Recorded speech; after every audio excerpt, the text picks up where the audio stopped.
Hello everyone, कैसे हो आप सब। I hope you all are doing great. आशुलिपि पाठशाला में आपका स्वागत है। आज मैं आपको अधिकरण सिद्धांत पढ़ाने जा रही हूँ। ये अध्याय 17 का भाग 1 है।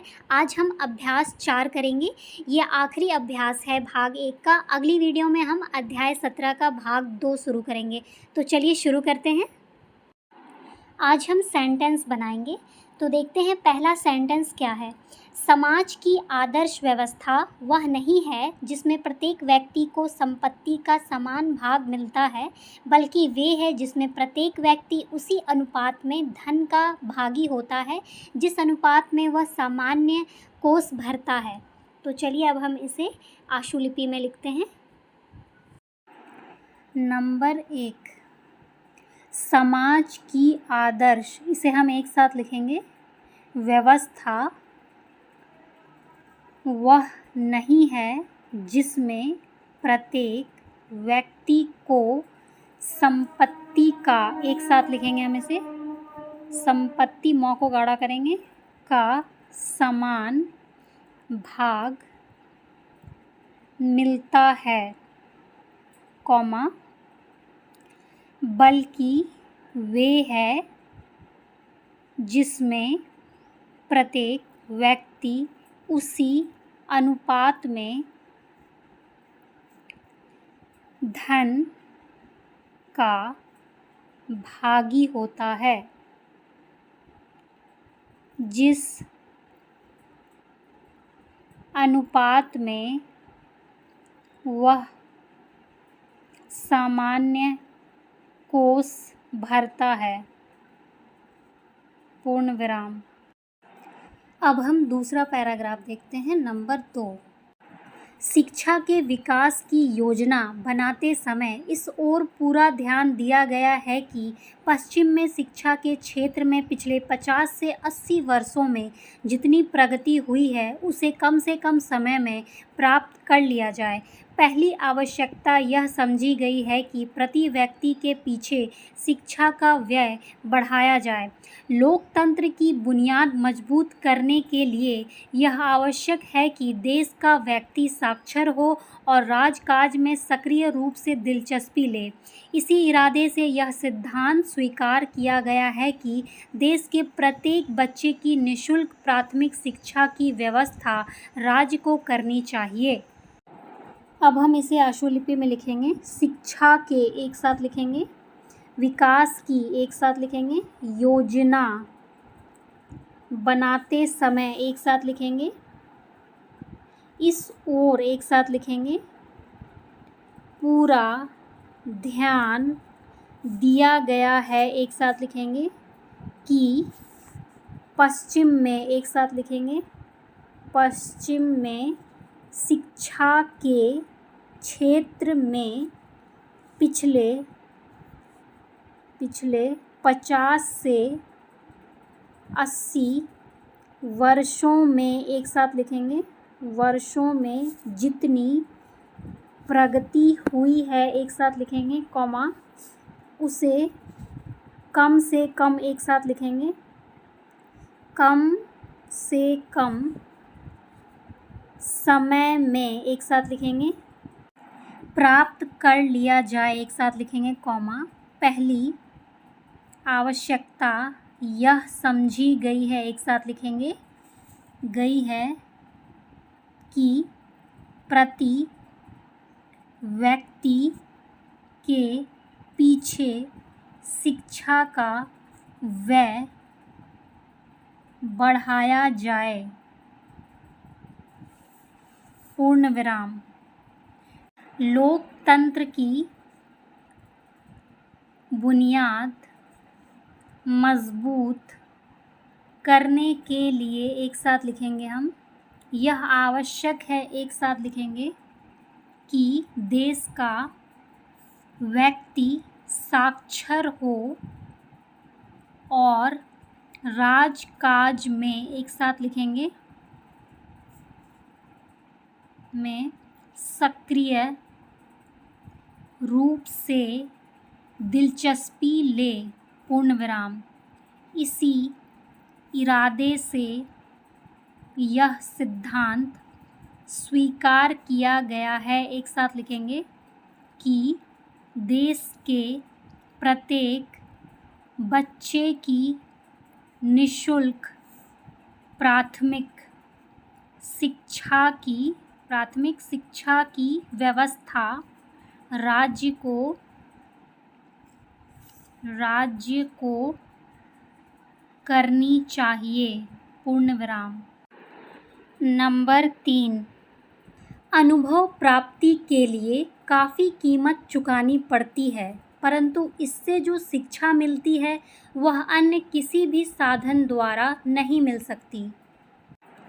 अनुभव प्राप्ति के लिए काफ़ी कीमत चुकानी पड़ती है, परंतु इससे जो शिक्षा मिलती है वह अन्य किसी भी साधन द्वारा नहीं मिल सकती, पूर्ण विराम।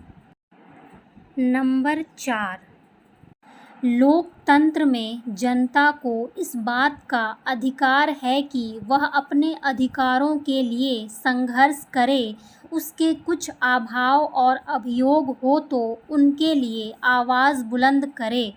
सच पूछा जाए तो लोकतंत्र का विकास ही इस बात में निहित है, किंतु इस अधिकार का यह अर्थ नहीं है कि वह पुलिस से मारपीट करे, अपनी ना मानने वालों पर पथराव करे और सरकारी तथा जन संपत्ति को लूट और आगजनी का शिकार बनाए। लोकतंत्र में जनता को इस बात का, एक साथ लिखेंगे, अधिकार है कि वह अपने अधिकारों के लिए संघर्ष करे, उसके कुछ अभाव और अभियोग हो तो उनके लिए आवाज़ बुलंद करे, पूर्ण विराम। सच पूछा जाए तो लोकतंत्र का विकास ही इस बात में निहित है, किंतु इस अधिकार का यह अर्थ नहीं है कि वह पुलिस से मारपीट करे, पूर्ण विराम, अपनी ना मानने वालों पर पथराव करे और सरकारी तथा जन संपत्ति को लूट और आगजनी का शिकार बनाए, पूर्ण विराम। अब है नंबर 5, जैसे भोजन, यात्रा आदि के संबंध से हमारी विचारधारा बदलती है, उसी प्रकार शिक्षा के बारे में भी हमारे विचार बदलते रहते हैं। समय के साथ यह परिवर्तन होता रहता है और जनतंत्र में जहाँ व्यक्ति को स्वतंत्रता प्राप्त है यह होगा ही। परिवर्तन की हमें छूट है और इस स्वतंत्रता के कारण शिक्षा में फेरबदल होना अनिवार्य है। इसका मतलब है कि हम बदलते हैं, विकसित होते हैं और सतत बदलते जाते हैं। साथ ही इसका अर्थ यह भी है कि सतत परिवर्तनशील वातावरण में रहने वाले बच्चों की मदद करनी है तो बड़ों को भी बदलना होगा। व्यक्ति कभी भी पूर्ण नहीं होता। जैसे भोजन, यात्रा आदि के संबंध में, एक साथ लिखेंगे, हमारी विचारधारा बदलती है, उसी प्रकार शिक्षा के बारे में, एक साथ लिखेंगे, भी हमारे विचार बदलते रहते हैं, पूर्ण विराम। समय के साथ यह परिवर्तन होता रहता है और जनतंत्र में जहाँ व्यक्ति को स्वतंत्रता प्राप्त है, यह होगा ही, पूर्ण विराम।